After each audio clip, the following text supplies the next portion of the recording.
Ya, assalamualaikum warahmatullahi wabarakatuh. Halo kawan-kawan semua, apa kabar hari ini? Semoga kita semua dalam keadaan sehat selalu, amin.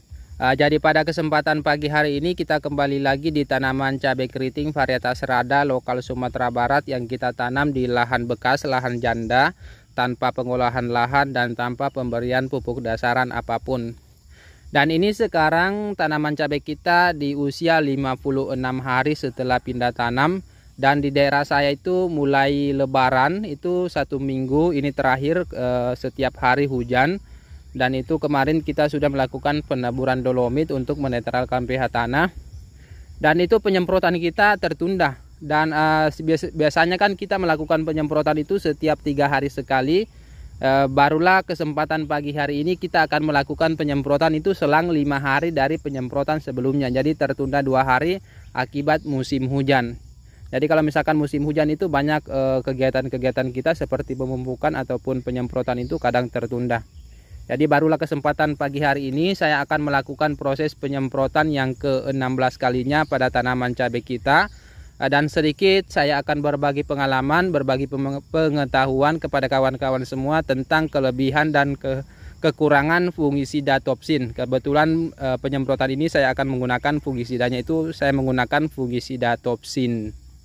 Dan ini yang akan kita gunakan untuk fungisidanya itu saya akan menggunakan fungisida Topsin. Topsin itu ada 2 macam, ada yang berbentuk cair, ada yang berbentuk padat. Nah, seperti ini.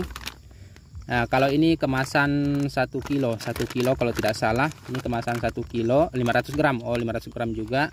Sedangkan ini juga kemasan 500 ml. Nah, ini saya lupa harganya berapa ya. Ini sekitar kalau yang ini baru saya beli ini berapa ya, 90 ribuan kemasan 500 gram. Nah, ini Topsin itu bahan aktifnya metil tiofanat. Nah, itu bisa kawan-kawan lihat metil tiofanat.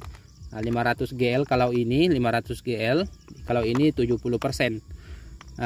Kurang lebih sama lah karena hanya berbeda dari segi dosis. Untuk Topsin bahan aktifnya metil tiofanat itu adalah fungisida sistemik. Nah, bisa kawan-kawan lihat fungisida sistemik, cuma tidak dijelaskan di sini apakah dia bersifat protektif atau kuratif ataupun bisa mengobati ataupun bisa mencegah. Tetapi Topsin ini dia adalah fungisida sistemik yang bisa mencegah ataupun bisa mengobati berbagai macam jenis penyakit pada tanaman cabai kita. Kalau misalkan menurut kemasan yang tertera pada kemasan itu di tanaman cabai, untuk tanaman cabai dia untuk penyakit antraknosa dan penyakit bercak daun. Jadi bisa menanggulangi dalam artian bisa mencegah dan mengobati penyakit antraknosa, bisa mencegah dan mengobati penyakit bercak daun pada tanaman cabai. Tetapi kalau misalkan kita lihat itu ada juga bisa juga untuk tanaman padi, tanaman bawang merah dan tanaman tomat, itu lumayan banyak sih sasarannya. Kalau kita melihat di sini yang kemasan ini itu pada tanaman cabai penyakit antraknosa, tidak mencantumkan penyakit bercak daunnya. Nah, jadi kalau misalkan untuk sasaran penyakit yang bisa ditanggulangi oleh Topsin ini yang berbahan aktif metil tiofanat, itu kalau misalkan tanaman cabai bisa untuk penyakit bercak daun, bisa untuk penyakit antraknosa, dan juga bisa sih sebenarnya untuk penyakit busuk batang, busuk ranting ataupun busuk daun, ataupun yang dikenal dengan istilah penyakit Phytophthora. Tetapi dia sasaran kuatnya itu untuk penyakit antraknosa dan penyakit bercak daun, bisa untuk mencegah dan bisa untuk menanggulangi. Itu dari kelebihan dari bahan aktif metil tiofanat. Terus kelebihan selanjutnya, ini harganya lumayan murah. Kalau misalkan ini juga lumayan murah. Topsin ini yang berbahan aktif metil tiofanat dibanding bahan-bahan aktif lain yang sama-sama sistemik. Misalkan sejenis Amistartop, Topsin ini masih murah dibanding fungisida sistemik yang lain, contohnya misalkan Amistartop. Terus yang kedua, tersedia beberapa varian, ada yang berbentuk tepung, ada yang berbentuk cair. Kalau misalkan kawan-kawan kesusahan dalam menakar yang berbentuk tepung, silakan gunakan yang cair. Terus juga persebarannya ini lumayan luas. Kalau misalkan saya di pedalaman itu masih ada yang berbentuk ini. Kadang juga ada yang berbentuk tepung. Jadi lumayan persebarannya lumayan luas, bisa kita dapatkan dengan mudah. Terus kita untuk kekurangannya, kita bahas masalah kekurangannya. Yang pertama, Fungisida Topsin ini adalah fungisida yang berbahan aktif metil tiofanat, itu bersifat sistemik.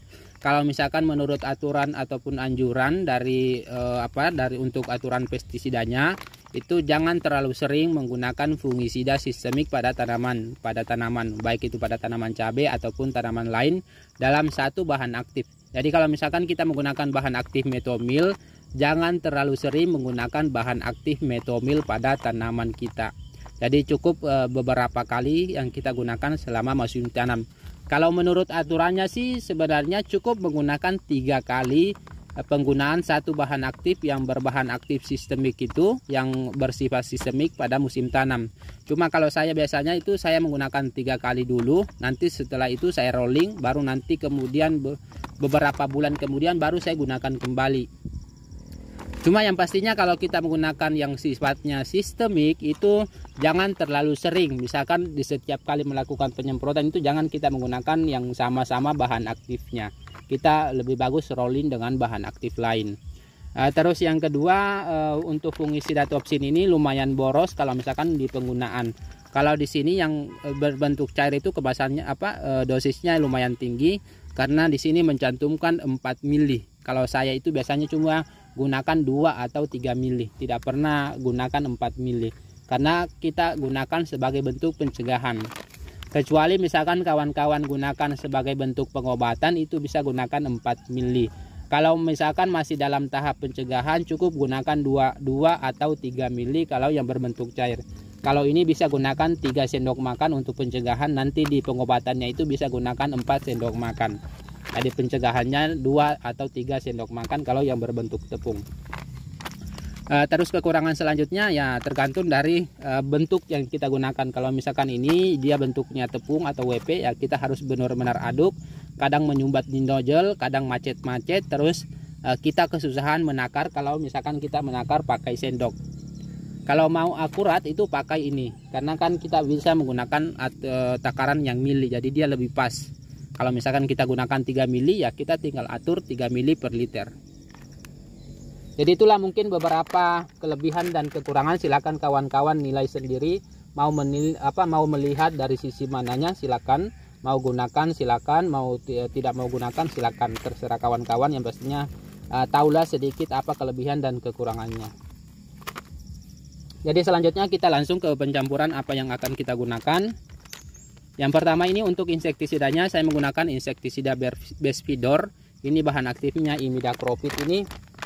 Kemarin itu saya gunakan 1 sendok makan, tetapi ini saya mulai naikkan dosisnya 2 sendok makan. Tetapi sendok makannya tidak terlalu penuh, tidak menggunung. Karena ini musim hujan, jadi kita gunakan 2 sendok makan. Terus pupuk daunnya saya menggunakan pupuk daun Profit Merah. Ini kandungannya dia dominan fosfat. Walaupun ada kandungan nitrogennya, tetapi kandungannya fosfatnya lumayan tinggi. Apalagi kan tanaman cabai kita masih dalam tahap pembungaan. Ini kita gunakan 2 sendok makan. Nah, seperti ini.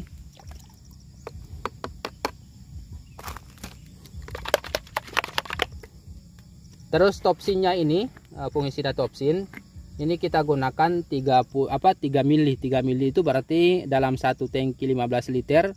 Itu kita gunakan 45 mili.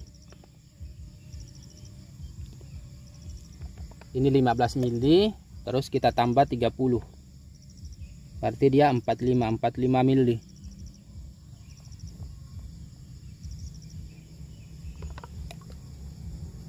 Itu aja kalau Topsin itu dia agak tinggi dosisnya dibanding fungisida sistemik yang lain. Misalkan Amistartop itu agak rendah dosisnya karena cukup 1 mili per liter. Kalau Topsin lumayan tinggi. Terus terakhir perekatnya kita gunakan 15 mili karena musim hujan. Nah, kita gunakan 15 mili. Nah, tinggal kita aduk dan akan kita masukkan ke dalam tangki penyepraian. Jadi mungkin cukup sekian video kali ini. Semoga bermanfaat bagi kawan-kawan semua. Sampai jumpa di video-video selanjutnya.